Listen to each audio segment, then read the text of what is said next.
welcome back, because I welcomed you back. October 11th is your date, and you'll dance for me, boy. You'll dance for the owner, and then we can talk.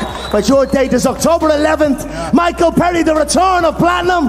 And we've got some hell of an announcement for an opponent for you. One of the baddest men to ever grace the Ultimate Fighting Championship when it comes to bare knuckle. And he's going to throw down with you in front of me for my viewing pleasure. And then I'll decide if you're worthy. Like, I want UFC to bring me back for the White House card to fight Conor McGregor instead of Michael Chandler. What weight are they doing? I'll cut the 170 for that. Hey, Mike is like, I need a BKFC fight. I need a dirty boxing fight. I need a UFC fight. I'll fight you behind the 7-Eleven later tonight around 10 p.m. I don't give a shit. They've been taking me around, bro. Hey, I'm just glad Jake Paul didn't get your ass deported after he beat you, like he did to Julio Caesar.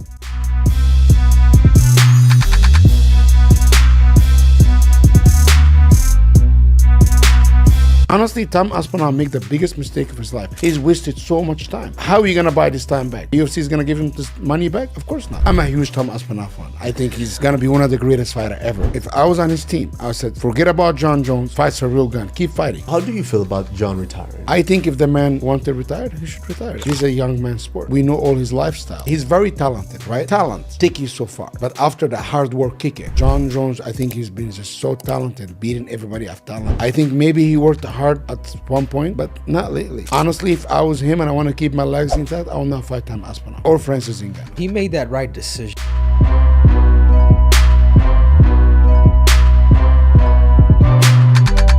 Hello everybody, I'm Arman Sarukian. We have a training camp with Hamzat Chimaev. He's getting ready for his title fight. He looks sharp, so excited for him and to see him UFC champion.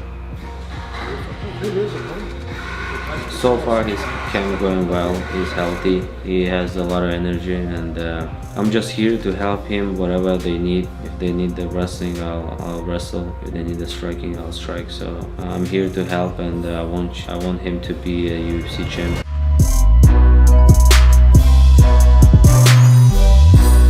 I think Topuria would beat Islam Makhachev. That's my opinion, that's what I think, and I hope UFC let him move up and fight. That would be amazing. 45 champion, 55 champion, and then 170. That's amazing. I think if he does that, he will be the greatest of all time. So it's a great time to be alive and to see and to be a UFC fan.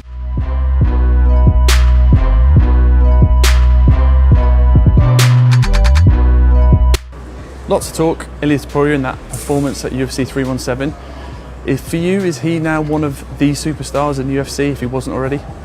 I think he was already, but I think for me, I think he might be the biggest star in the UFC right now, in my opinion. I was there live, so I got to feel the energy in that place, and that guy is an absolute superstar. Lots of talk about a potential fight with someone you know well, Paddy Pimblett. What are your thoughts on that, and if it does come to fruition, how do you see it playing out? I think it's a tough fight for Paddy.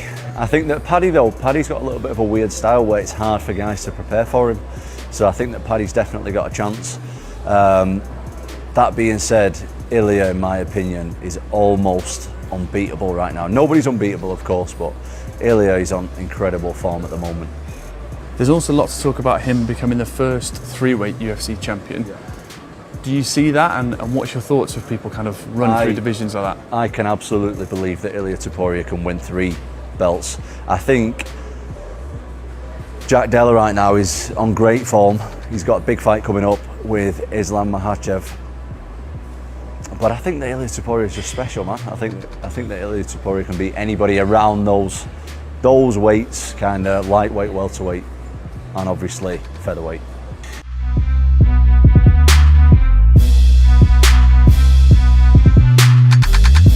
Kamaru Usman, Islam Makhachev. I think they should fight, 100%. Yeah. How big? You know why? Because this guy is a former champion. This guy is a champion. He wants to be the champion. I'm very close to both guys. Who I am as a human being, this guy's making dream become true. When you have so many guys, your fighters have to, at some point, fight each other. After a last performance like this, listen, let's be real. Who's the biggest name? Who's the money maker in this welterweight division? It's Kamaru Usman. You telling me Kamaru Usman versus Islam Makhachev is not a mega fight? But is Kamaru Usman willing to wait a year? I don't know. That might change. I might be like, okay, I need to still give some things some time to heal. I think you deserve a title shot. You see what Conor did to Buckley, right? He make Buckley look like he work in a car wash or a taxi driver. Oh, Buckley's a good dude. Scary. I like Buckley, but Scary Buckley dude. talked a lot of stuff. When you Right. talk, you cash the check, and he cashed the check.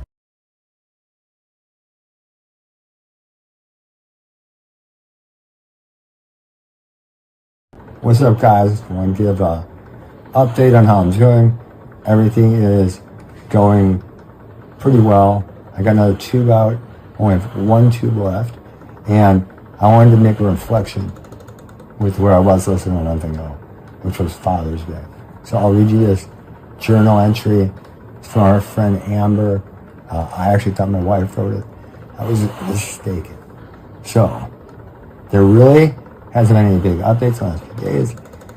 They have been trying to tinker with the sedation and other things, but honestly, constantly changing. A part of the day, we think he's doing great, and the next part he's not. It's been very up and down. Whenever he wakes up, his oxygen has been dropping. What's happening is that his heart takes the blood and doesn't get to go through the ECMO, therefore it can't get oxygenated.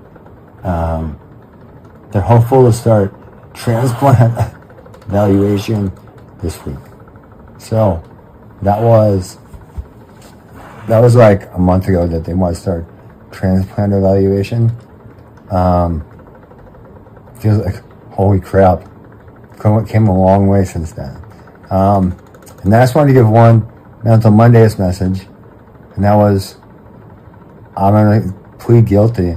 I felt guilty for myself one time, right? And that doesn't do anyone any good.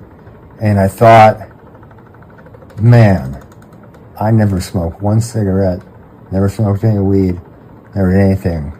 Why did my lungs get stolen from me? Right? Why is this happening to someone who smokes habitually? Then I realized it happened. It's over. It's done with. I could be bitter and angry. I could whine, cry. It's not gonna help anybody. I am where I am now, and I'm gonna move forward the best that I can. So, I hope you guys are enjoying the updates. I will not feel sorry for myself.